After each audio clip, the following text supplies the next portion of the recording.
시대의 소망 제45장 십자가의 예표. 그리스도의 지상사업은 마지막을 재촉하고 있었다. 그분의 걸음이 그리로 향하여 가고 있는 장면들이 그분 앞에 생생한 윤곽으로 나타났다. 그분은 인성을 취하시기 전에도 이미 잃어버린 자를 구원하기 위하여 걸어가야 할 전 여정을 보셨다. 그분의 마음을 찌르는 심한 고통, 그분의 머리에 씌워진 모욕, 그분께서 견뎌야 했던 궁핍, 이 모든 것들이 그분이 왕관과 왕복을 벗어던지고 신성을 인성으로 옷 입기 위하여 보좌에서 내려오시기 전에 이미 그분의 시야에 공개되었다. 말구유에서 시작하여 갈바리에 이르는 길이 모두 그분의 눈앞에 펼쳐졌다. 그분은 당신에게 임할 고통을 아셨다. 그분은 그 모든 것을 알면서도 내가 왔나이다. 나를 가리켜 기록한 것이 두루마리 책에 있나이다. 나의 하나님이여, 내가 주의 뜻 행하기를 즐기오니 주의 법이 나의 심중에 있나이다. 라고 말씀하셨다. 그분께서는 당신의 사명의 결과를 항상 미리 보셨다. 수고와 자아 희생으로 충만한 그분의 지상생애는 이 모든 수고가 무익하게 되지 않을 것이라는 전망으로 격려를 받았다. 그분은 인류의 생명을 위하여 당신의 생명을 바침으로써 세상으로 하여금 다시 하나님께 충성을 바치게 할 것이었다. 비록 피의 침례를 먼저 받으셔야 했고 세상 죄가 그분의 흠없는 영혼을 내리누르고 이루 말할 수 없는 고통의 그림자가 그분을 덮쳤지만 그분은 당신 앞에 놓인 기쁨을 위하여 십자가를 견디기로 선택하고 지옥을 개의치 않으셨다. 그분 앞에 놓인 장면들이 그분의 공생애를 위하여 선택된 제자들에게는 아직 숨겨져 있었다. 그러나 그들이 그분의 고뇌를 보아야 할 때가 가까이 이르렀다. 그들은 저희가 사랑하고 신뢰하던 그분께서 원수의 손에 넘겨져 갈바리의 십자가에 달리시게 되는 것을 보아야 하였다. 조만간 그분은 당신의 가시적 임재로 위로함이 없이 그들을 세상에 직면하도록 버려두실 수밖에 없었다. 그분께서는 저들이 얼마나 심한 증오와 불신으로 박해당할지를 알고 저희를 시련에 대비시키기를 원하셨다. 예수님과 제자들은 이제 가이사라 빌립보 근방에 있는 한 마을로 왔다. 그들은 갈릴리 지경을 넘어 우상 숭배가 성행하는 지방으로 들어갔다. 이곳에서 제자들은 유대교의 지배 세력에서 벗어나 이교의 예배와 더욱 밀접한 접촉을 가지게 되었다. 그들 주위에는 세계 각지에 존재하는 미신의 풍습이 있었다. 예수께서는 제자들이 이러한 것들을 보므로 이방인에 대한 저희의 책임을 느끼게 되기를 바라셨다. 이 지방에서 유하는 동안 그분께서는 백성들을 가르치는 일에서 물러나 더욱 전적으로 제자들을 위하여 봉사하려고 힘쓰셨다. 그분께서는 당신 앞에 기다리고 있는 고난에 대하여 그들에게 말씀하실 예정이었다.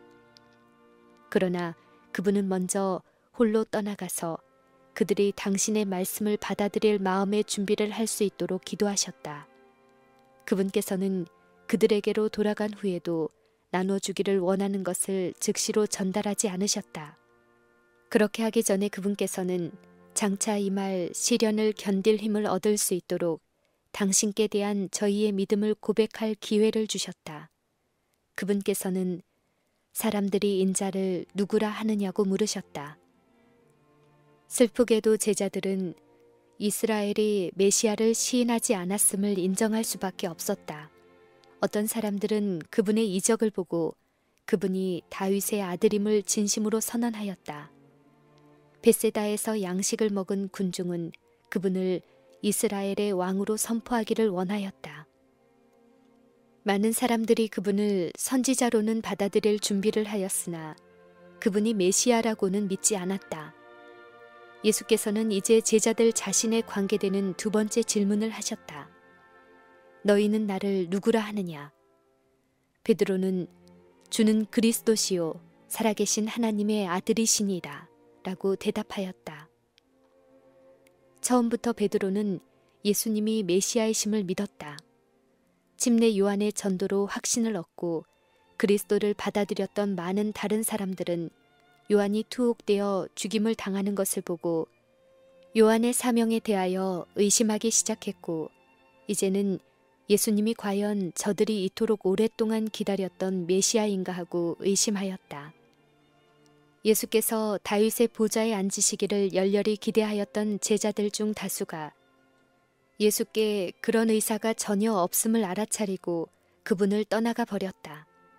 그러나 베드로와 그의 동료들은 저희의 충절을 버리지 않았다. 어제는 찬양하고 오늘은 저주한 자들의 흔들리는 행동이 구주의 참 제자의 믿음을 파괴하지는 못했다. 베드로는 주는 그리스도시요 살아계신 하나님의 아들이시니이다 라고 선언하였다. 그는 왕의 영예가 주께 씌워지기를 기다리지 않고 겸비함을 입으신 그분을 받아들였다. 베드로는 12 제자의 믿음을 대변하였다. 그러나 제자들은 그리스도의 사명을 조금도 깨닫지 못하고 있었다. 제사장들과 관원들의 반대와 오전이 저들을 그리스도에게서 돌이키게 할 수는 없었지만 그것은 아직도 그들을 크게 혼란케 하였다. 그들은 저희의 길을 분명히 보지 못하였다. 그들이 일찍이 받은 훈련의 감화, 랍비들의 교훈, 인습의 영향 등이 여전히 진리에 대한 저희의 견해를 가로막았다. 때때로 예수님에게서 나오는 귀중한 빗줄기가 그들을 비췄지만 자주 그들은 암중 모색하는 사람들과 같았다. 그러나 믿음이 큰 시련에 부딪히기 전인 이날에 성령께서 능력으로 그들에게 임하셨다. 잠시 동안 저희의 눈은 보이는 것에서 떠나서 보이지 않는 것을 보게 되었다. 인성의 모습 이면에서 그들은 하나님의 아들의 영광을 식별하였다. 예수께서 베드로에게 대답하여 말씀하셨다. 바요나 시몬아, 내가 복이 있도다. 이를 내게 알게 한 이는 혈육이 아니요 하늘에 계신 내 아버지시니라. 베드로가 고백한 진리는 신자의 신앙의 기초이다. 그것은 그리스도께서 친히 영생이라고 선언하신 진리인 것이다. 그러나 이 지식을 소유하였다고 하여 자기를 영화롭게 하는 근거는 되지 못한다. 그 진리는 결코 자신의 지혜나 우수함으로 말미암아 베드로에게 계시된 것이 아니었다. 인간은 결코 스스로 하늘의 지식에 도달할 수 없다. 하늘보다 높으시니 네가 어찌 하겠으며 음부보다 깊으시니 네가 어찌 알겠느냐. 오직 양자의 영께서만 눈으로 보지 못하고 귀로도 듣지 못하고 사람의 마음으로도 생각하지 못하는 하나님의 깊은 것을 우리에게 계시하실 수 있으시다. 오직 하나님이 성령으로 이것을 우리에게 보이셨으니 성령은 모든 것, 곧 하나님의 깊은 것이라도 통달하시느니라. 여호와의 친밀함이 경외하는 자에게 있다. 그리고 베드로가 그리스도의 영광을 식별하였다는 사실은 그가 하나님의 가르치심을 받았다는 증거였다. 아, 참으로 바요나 시몬아, 네가 복이 있도다. 이를 내게 알게 한 이는 혈육이 아니라. 예수께서 계속해서 말씀하셨다.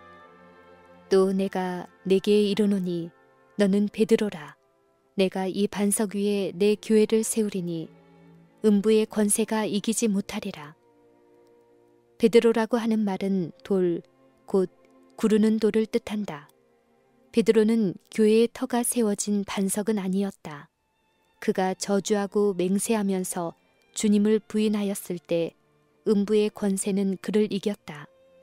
교회는 음부의 권세가 이길 수 없는 분이신 그리스도 위에 세워졌다.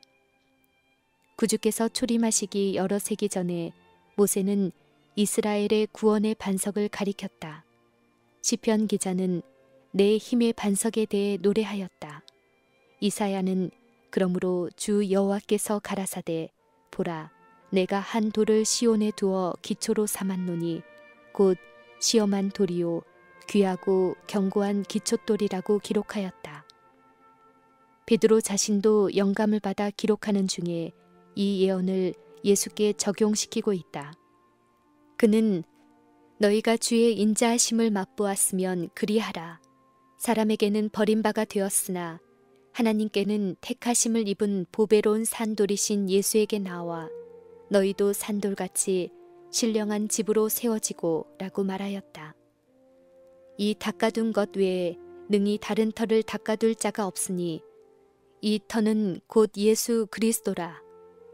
예수께서는 내가 이 반석 위에 내 교회를 세우리라고 말씀하셨다.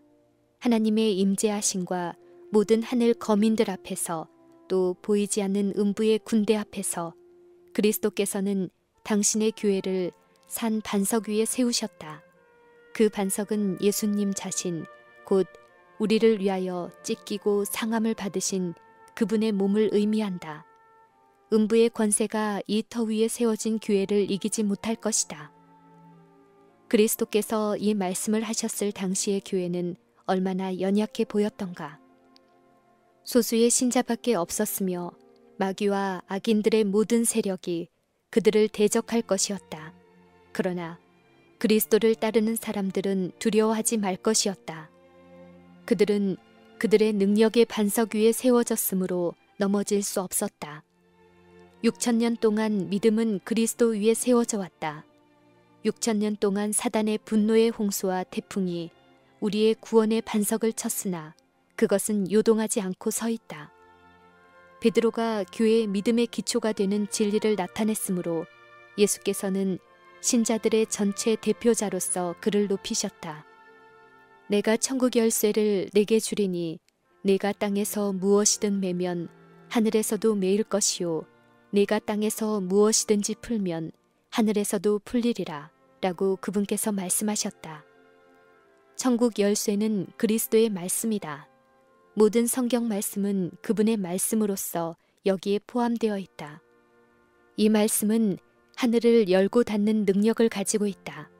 그 말씀은 사람들이 간합되느냐 혹은 거절당하느냐를 결정짓는 조건들을 선언하고 있다.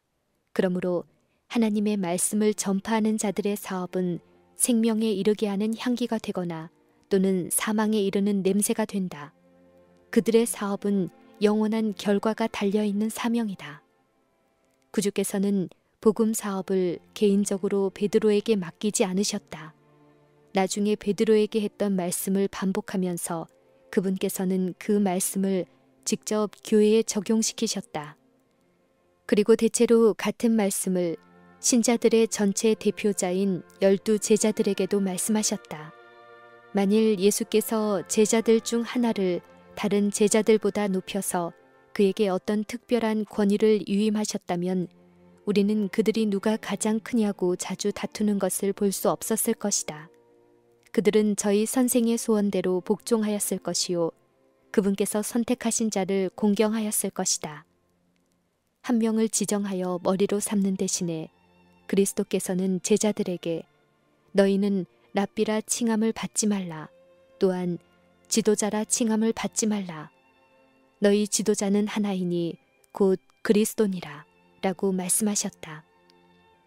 각 남자의 머리는 그리스도요. 만물을 구주의 발 아래 두신 하나님께서 그를 만물 위의 교회의 머리로 주셨느니라. 교회는 그의 몸이니 만물 안에서 만물을 충만케 하시는 자의 충만이니라.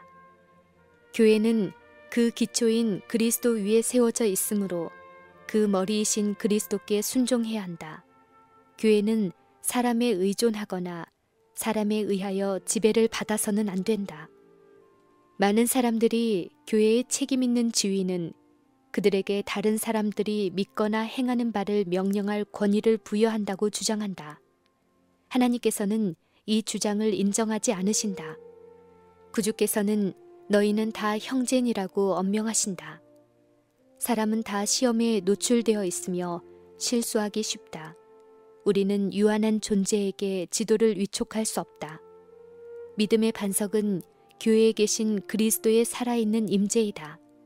가장 연약한 자도 이것을 의지할 수 있으며 자신을 가장 강하다고 생각하는 자들이라도 그리스도를 그들의 능력으로 삼지 않는 한 가장 약한 자임을 드러낼 것이다. 무릇 사람을 믿으며 혈육으로 그 권력을 삼는 그 사람은 저주를 받을 것이라. 주께서는 반석이시니 그 공덕이 완전하고 여호와를 의지하는 자는 다 복이 있도다. 베드로의 신앙 고백이 있은 후에 예수께서는 제자들에게 자기가 그리스도임을 아무에게도 말하지 말라고 분부하셨다. 이 분부를 내리신 까닭은 서기관들과 바리새인들의 결정적인 반대 때문이었다. 이보다 더 큰 이유는 백성들과 심지어 제자들까지라도 메시아에 대하여 매우 그릇된 관념을 가지고 있었으므로 그분에 대해서 공공연하게 공표를 한다면 그분의 품성이나 사업에 대하여 그들에게 참된 개념을 심어주지 못할 것이기 때문이었다. 그러나 예수께서는 구주로서 날마다 그들에게 자신을 나타내셨으며 그와 같이 함으로써 그분은 메시아로서 당신에 대한 참된 개념을 그들에게 보여주기를 원하셨다. 제자들은 그리스도께서 세상의 임금으로서 통치하실 것을 여전히 기대하였다. 예수께서 매우 오랫동안 당신의 계획을 숨기셨을지라도 그들은 그분이 항상 빈곤하고 미천한 상태에 머물러 계시지 않을 것으로 믿었으니 곧 그분께서 당신의 나라를 세우실 시기가 가까웠다고 믿었던 것이다. 제사장들과 랍비들의 증오심은 결코 수그러들지 않을 것과 그리스도께서 자신의 민족에게 거절을 당하고 기만자로 정죄를 받아 악인처럼 십자가에 못 박히실 사실 등을 제자들은 꿈에도 생각지 못하였다. 그러나 흑암의 세력의 때는 가까이 이르고 있었으며 예수께서는 제자들에게 앞에 놓인 쟁투를 공개하셔야 하였다. 고난을 예상하였을 때 그분은 슬펐다. 이제까지 그분께서는 당신의 고난과 죽음에 대한 것을 일체 저들에게 알리지 않으셨다. 니고데모와 말씀하시는 중에 그분은 모세가 광야에서 뱀을 든 것 같이 인자도 들려야 하리니 이는 저를 믿는 자마다 영생을 얻게 하려 하심이니라 라고 말씀하셨다. 그러나 제자들은 이 말씀을 듣지 못하였으며 비록 들었을지라도 깨닫지 못했을 것이다. 그러나 이제 그들은 예수님과 함께하면서 그분의 말씀을 귀담아 듣고 그분의 하시는 일을 보므로 비록 그분의 주위 환경이 미천하고 제사장들과 백성들이 반대함에도 불구하고 베드로의 간증에 주는 그리스도시요 살아계신 하나님의 아들이시니다 라고 한 것에 동조할 수 있게까지 된 것이다. 이제 장래에 숨긴 휘장이 거쳐져야 할 시기가 왔다. 이때로부터 예수 그리스도께서 자기가 예루살렘에 올라가 장로들과 대제사장들과 서기관들에게 많은 고난을 받고 죽임을 당하고 제3일에 살아나야 할 것을 제자들에게 비로소 가르치시니라. 슬픔과 놀라움으로 입을 다문 채 제자들은 귀를 기울였다. 그리스도는 당신이 하나님의 아들이라는 베드로의 시인을 받아들이셨는데 이제 당신의 고난과 죽임을 가리키는 말씀을 하시니 이해할 수 없었다. 베드로는 침묵을 지킬 수 없었다. 그는 선생을 굳게 붙잡고 예수님을 마치 절박한 죽음에서 끌어내려는 것처럼 주여 그리 마옵소서 이 일이 결코 주에게 미치지 아니하리이다 라고 부르짖었다. 베드로는 그의 주님을 사랑하였으나 예수께서는 당신을 고난에서 막겠다는 욕망을 나타낸 베드로를 칭찬하지 않으셨다. 베드로의 말은 큰 고난을 앞두고 계신 예수께 도움과 위안이 되는 말이 아니었다. 그의 말은 잃어버린 세상에 대한 하나님의 은혜로운 목적에 일치하지 않았으며 예수께서 친히 모본을 보이심으로써 가르치러 오셨던 자아 희생의 교훈과도 일치하지 않았다. 베드로는 그리스도의 사업에서 십자가를 보고자 하지 않았다. 베드로의 말이 주는 인상은 그리스도께서 당신을 따르는 자들의 마음에 끼치기를 원하셨던 것과는 정반대의 것이었다. 그래서 구주께서는 당신의 입술에서 떨어진 책망 중에 가장 가혹한 책망의 말씀을 하시게 되었다. 사단아, 내 뒤로 물러가라. 너는 나를 넘어지게 하는 자로다. 네가 하나님의 일을 생각지 아니하고 도리어 사람의 일을 생각하는도다. 사단은 예수님을 낙심하게 하여 그분을 당신의 사명에서 돌아서게 하려고 애쓰고 있었으며 베드로는 그의 맹목적 사랑으로 유혹의 말을 하고 있었다. 그 생각의 장본인은 악의 임금이었다. 그 충동적 호소의 이면에는 그의 교사가 있었다. 광야에서 사단은 굴욕과 희생의 길을 버리는 조건으로 세상의 통치권을 주겠다고 그리스도에게 제의하였다. 이제 사단은 그리스도의 제자에게 그 같은 시험을 제시하고 있었다. 사단은 예수께서 베드로의 눈을 돌려보게 하려고 하셨던 십자가를 보지 못하게 하기 위하여 세상의 영광에 그의 시선을 집중시키도록 하려고 애쓰고 있었다. 그리하여 사단은 베드로를 통하여 다시 예수께 유혹을 가하고 있었다. 그러나 구주께서는 그것을 거들떠보지도 않고 당신의 제자를 염려하셨다. 사단은 그 제자의 마음이 자기를 위하여 당하시는 그리스도의 굴욕을 보고도 감동을 받지 않도록 그의 선생과 베드로 사이에 끼어들었다. 그리스도의 말씀은 베드로에게 하신 것이 아니요 베드로를 구주로부터 분리시키려고 힘쓰고 있는 자에게 하신 것이다. 사단아, 내 뒤로 물러가라. 나와 나의 실수하는 종 사이에 더 이상 개입하지 말라. 내가 베드로와 직접 대면하여 나의 사랑의 오묘를 그에게 드러낼 수 있게 하라. 지상에서의 그리스도의 길이 고뇌와 비천으로 수놓여졌다는 사실은 베드로에게 쓰라린 교훈이었고 그는 이 교훈을 느리게 깨달았다. 이 제자는 그의 주님과 함께 고난에 동참하는 것을 꺼렸다. 그러나 풀무불의 열기 속에서 그는 그 축복을 배우게 될 것이었다. 오랜 후에 그의 활동적이던 몸이 연령과 수고로 굽어졌을 때 그는 사랑하는 자들아, 너희를 시련하려고 오는 불시험을 이상한 일 당하는 것 같이 이상히 여기지 말고 오직 너희가 그리스도의 고난에 참여하는 것으로 즐거워하라. 이는 그의 영광을 나타내실 때에 너희로 즐거워하고 기뻐하게 하려 함이라 라고 기록하였다. 예수께서는 이제 당신의 희생의 생애가 제자들이 따라야 할 생애의 모본이 됨을 그들에게 설명하셨다. 근처에서 서성거리고 있던 사람들을 제자들과 함께 가까이 부르고 그분께서는 아무든지 나를 따라오려거든 자기를 부인하고 자기 십자가를 지고 나를 좇을 것이니라 라고 말씀하셨다. 십자가는 로마의 세력을 연상시켰다. 십자가는 가장 잔인하고 굴욕적인 형태의 사형 기구였다. 가장 저열한 죄수는 사형 장소까지 십자가를 지고 가도록 되어 있었다.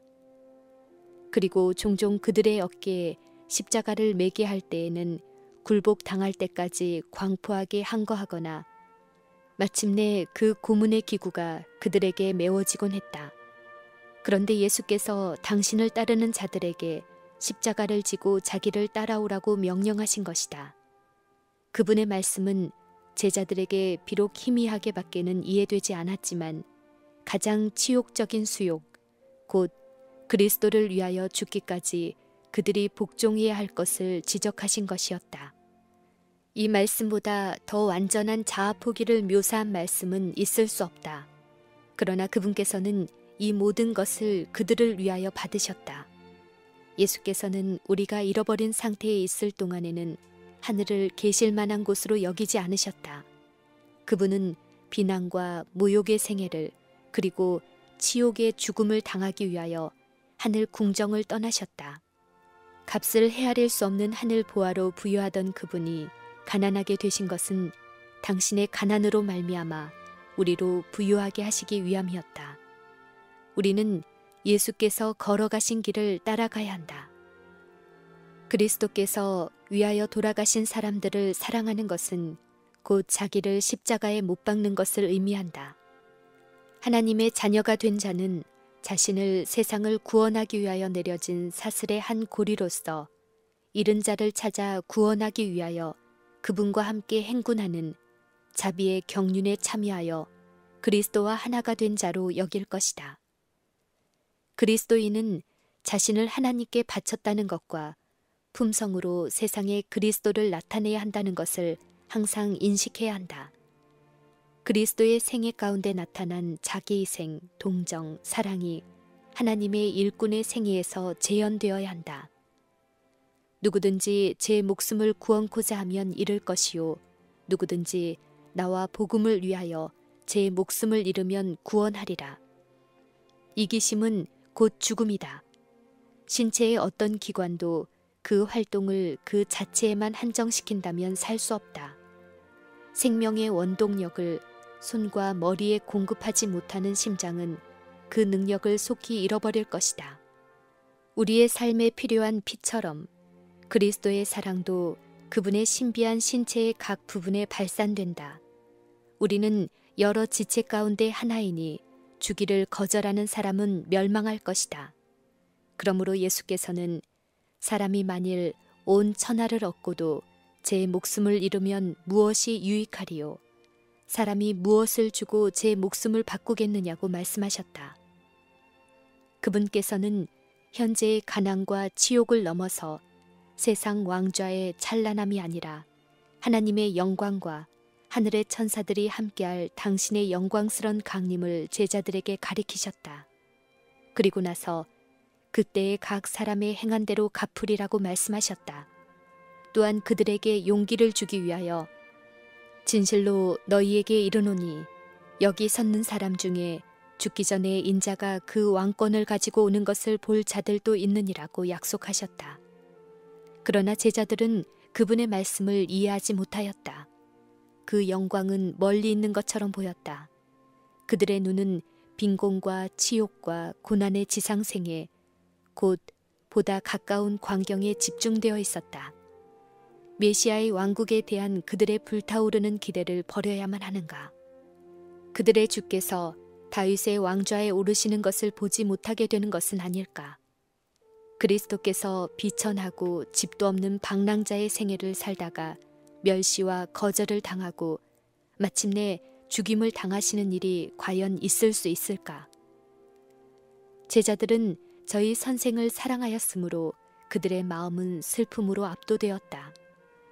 하나님의 아들께서 이와 같이 잔악한 치욕을 받으신다고 하는 것은 도저히 이해할 수 없는 것처럼 보였으므로 의심이 또한 저희의 마음을 괴롭혔다. 그들은 어찌하여 그분께서 자원하여 예루살렘으로 가서 자기가 그곳에서 받게 되리라고 말씀하신 대우를 당하셔야 하는지 의문이었다. 그분께서 어떻게 그와 같은 운명에 자신을 맡기고 그분이 친히 저들에게 자신을 드러내기 전에 저희가 방황하였던 것보다 더 캄캄한 흑암 중에 저들을 버리실 수가 있단 말인가. 제자들은 예수께서 가이사라 빌립보 지방에 계시는 한 그리스도께서 헤롯과 가야바의 손에 미치지 못하는 곳에 계신다고 생각하였다. 그분께서는 유대인의 증오나 로마의 세력을 조금도 두려워하실 것이 없었다. 왜 예수께서 바리새인들과 멀리 떨어져 있는 그곳에서 일하지 않으실까? 그분께서 어찌하여 자신을 죽음에 내어주실 필요가 있을까? 그분께서 죽으신다면 어떻게 음부의 권세가 이기지 못할 만큼 튼튼하게 그분의 나라를 세우실 수가 있을까? 제자들에게 있어서 이 일은 참으로 알 수 없는 신비였다. 그들은 마침내 갈릴리 해변을 따라서 그들의 모든 소망이 깨지게 될 성을 향하여 여행하고 있었다. 그들은 예수께 감히 묻지 않았으나 장래에 될 일에 대하여 낮고 슬픈 음조로 함께 논의하였다. 의심을 하면서도 그들은 어떤 예기치 않은 환경이 그들의 주님을 기다리고 있는 듯한 운명을 반전시킬지도 모른다는 생각을 버리지 않았다. 그리하여 그들은 엿새 동안의 길고 우울한 날들을 비탄과 의욕과 희망과 공포 가운데서 지냈다.